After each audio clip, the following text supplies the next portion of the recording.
The Federalist No.58. The remaining charge against the House of Representatives, which I am to examine, is grounded on a supposition that the number of members will not be augmented from time to time, as the progress of population may demand. It has been admitted that this objection, if well supported, would have great weight. The following observations will show that, like most other objections against the Constitution, it can only proceed from a partial view of the subject, or from a jealousy which discolors and disfigures every object which is beheld. 1. Those who urge the objection seem not to have recollected that the federal Constitution will not suffer by a comparison with the state constitutions in the security provided for a gradual augmentation of the number of representatives. The number which is to prevail in the first instance is declared to be temporary. Its duration is limited to the short term of 3 years. Within every successive term of 10 years, a census of inhabitants is to be repeated. The unequivocal objects of these regulations are first, to readjust, from time to time, the apportionment of representatives to the number of inhabitants, under the single exception that each state shall have 1 representative at least. Secondly, to augment the number of representatives at the same periods, under the sole limitation that the whole number shall not exceed 1 for every 30,000 inhabitants. If we review the constitutions of the several states, we shall find that some of them contain no determinate regulations on this subject, that others correspond pretty much on this point with the federal Constitution, and that the most effectual security in any of them is resolvable into a mere directory provision. 2. As far as experience has taken place on this subject, a gradual increase of representatives under the state constitutions has at least kept pace with that of the constituents, and it appears that the former have been as ready to concur in such measures as the latter have been to call for them. 3. There is a peculiarity in the federal Constitution which ensures a watchful attention in a majority both of the people and of their representatives to a constitutional augmentation of the latter. The peculiarity lies in this, that one branch of the legislature is a representation of citizens, the other of the states. In the former, consequently, the larger states will have most weight. In the latter, the advantage will be in favor of the smaller states. From this circumstance, it may with certainty be inferred that the larger states will be strenuous advocates for increasing the number and weight of that part of the legislature in which their influence predominates. And it so happens that 4 only of the largest will have a majority of the whole votes in the House of Representatives. Should the representatives or people, therefore, of the smaller states oppose at any time a reasonable addition of members, a coalition of a very few states will be sufficient to overrule the opposition.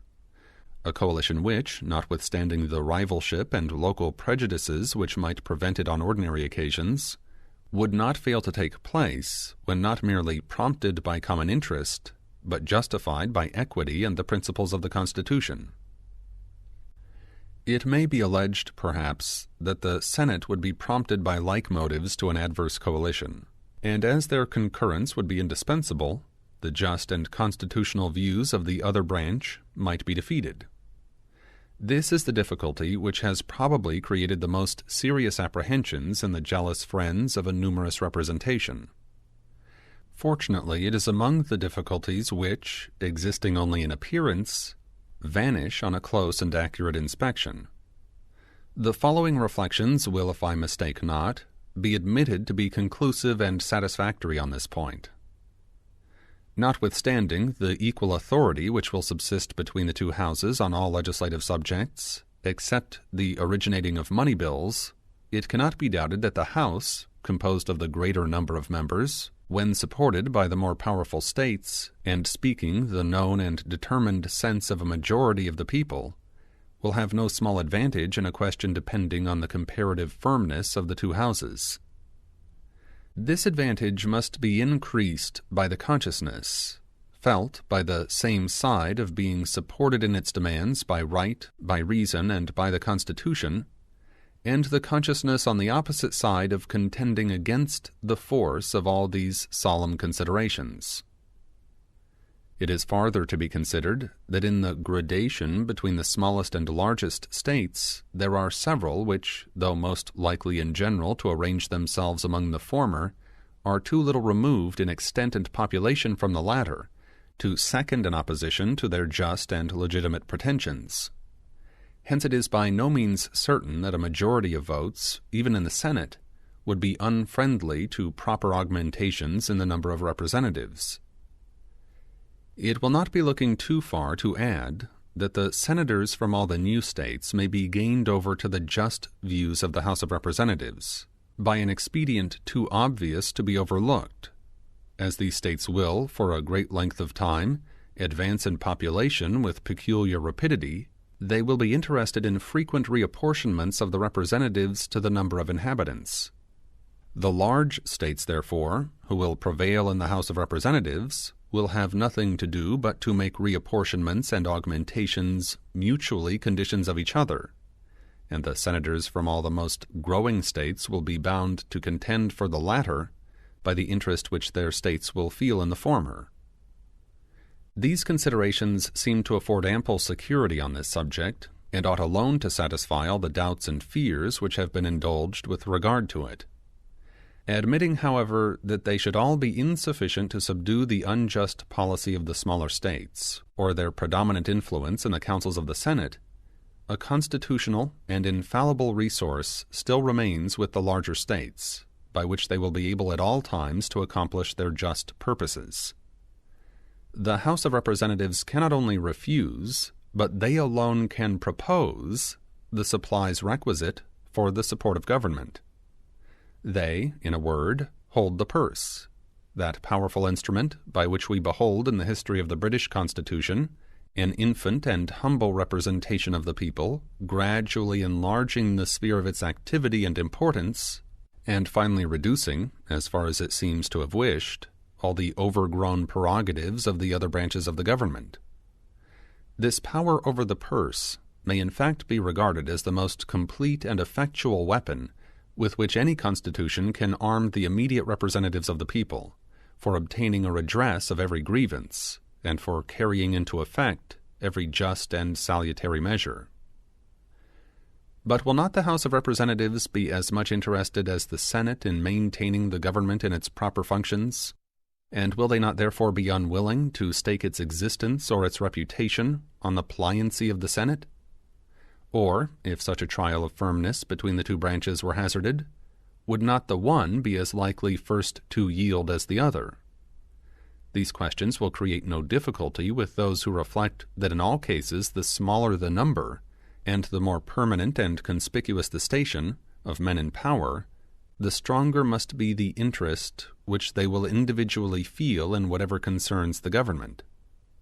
Those who represent the dignity of their country in the eyes of other nations will be particularly sensible to every prospect of public danger or of dishonorable stagnation in public affairs. To those causes we are to ascribe the continual triumph of the British House of Commons over the other branches of the government, whenever the engine of a money bill has been employed. An absolute inflexibility on the side of the latter, although it could not have failed to involve every department of the state in the general confusion, has neither been apprehended nor experienced. The utmost degree of firmness that can be displayed by the Federal Senate or President will not be more than equal to a resistance in which they will be supported by constitutional and patriotic principles. In this review of the Constitution of the House of Representatives, I have passed over the circumstances of economy, which in the present state of affairs might have had some effect in lessening the temporary number of representatives, and a disregard of which would probably have been as rich a theme of declamation against the Constitution as has been shown by the smallness of the number proposed. I omit also any remarks on the difficulty which might be found, under present circumstances, in engaging in the federal service a large number of such characters as the people will probably elect. One observation, however, I must be permitted to add on this subject as claiming in my judgment a very serious attention. It is that in all legislative assemblies, the greater the number composing them may be, the fewer will be the men who will in fact direct their proceedings. In the first place, the more numerous an assembly may be, of whatever character is composed, the greater is known to be the ascendancy of passion over reason. In the next place, the larger the number, the greater will be the proportion of members of limited information and of weak capacities. Now it is precisely on characters of this description that the eloquence and address of the few are known to act with all their force.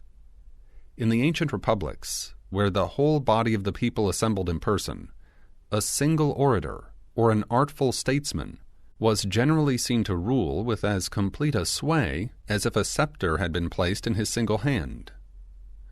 On the same principle, the more multitudinous a representative assembly may be rendered, the more it will partake of the infirmities incident to collective meetings of the people. Ignorance will be the dupe of cunning, and passion the slave of sophistry and declamation. The people can never err more than in supposing that by multiplying their representatives beyond a certain limit, they strengthen the barrier against the government of a few. Experience will forever admonish them that, on the contrary, after securing a sufficient number for the purposes of safety, of local information, and of diffusive sympathy with the whole society, they will counteract their own views by every addition to their representatives. The countenance of the government may become more democratic, but the soul that animates it will be more oligarchic. The machine will be enlarged, but the fewer, and often the more secret, will be the springs by which its motions are directed. As connected with the objection against the number of representatives may properly be here noticed, that which has been suggested against the number made competent for legislative business. It has been said that more than a majority ought to have been required for a quorum, and in particular cases, if not in all, more than a majority of a quorum for a decision. That some advantages might have resulted from such a precaution cannot be denied. It might have been an additional shield to some particular interests, and another obstacle generally to hasty and partial measures. But these considerations are outweighed by the inconveniences in the opposite scale. In all cases where justice or the general good might require new laws to be passed, or active measures to be pursued, the fundamental principle of free government would be reversed. It would be no longer the majority that would rule. The power would be transferred to the minority. Were the defensive privilege limited to particular cases, an interested minority might take advantage of it to screen themselves from equitable sacrifices to the general weal, or in particular emergencies to extort unreasonable indulgences.